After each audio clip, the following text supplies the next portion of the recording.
जायकवाडीच्या दृष्टीने अत्यंत महत्त्वाच्या जायकवाडी धरणाचा नाथसागर जलाशयाने 93.97% पाणीसाठा गाठला आहे.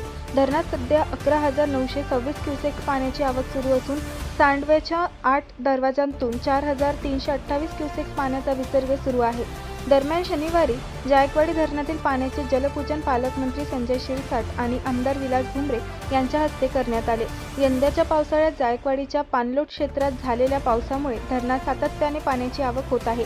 त्यामुळे नाथसागराच्या जलसाठ्यात दिवसेंदिवस वाढ होत असून धरण आता 94% भरण्याच्या उंबरठ्यावर पोहोचले आहे. जायकवाडीच्या वाढलेल्या जलसाठ्यामुळे मराठवाड्यातील शेतकरी आणि नागरिकांना मोठा दिलासा मिळाला आहे.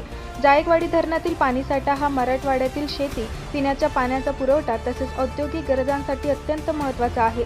त्यामुळे धरणातील वाढता जलसाठा आगामी काळातील पाणी नियोजनाच्या दृष्टीने समाधानकारक मानला जात आहे. धरणात आवक सुरू असल्याने प्रशासनाकडून जलपातळीवर सातत्याने लक्ष ठेवण्यात येत आहे.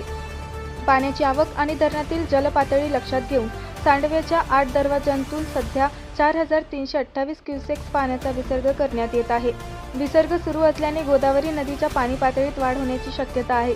त्यामुळे नदीकाठच्या नागरिकांनी खबरदारी घ्यावी आणि नदीपात्रात जाणे टाळावे असे आवाहन करण्यात आले आहे.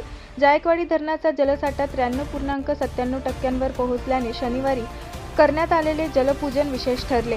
वाढता जलसाठा, सुरू असलेली आवक आणि नियंत्रित विसर्ग यामुळे जायकवाडी प्रकल्प परिसरात समाधानाचे वातावरण आहे. आगामी काळात पाणलोट क्षेत्रातील पाऊस आणि आवक यानुसार धरणातील पाणी पातळीमध्ये आणखी वाढ होण्याची शक्यता असून प्रशासनाकडून परिस्थितीवर लक्ष ठेवले जात आहे.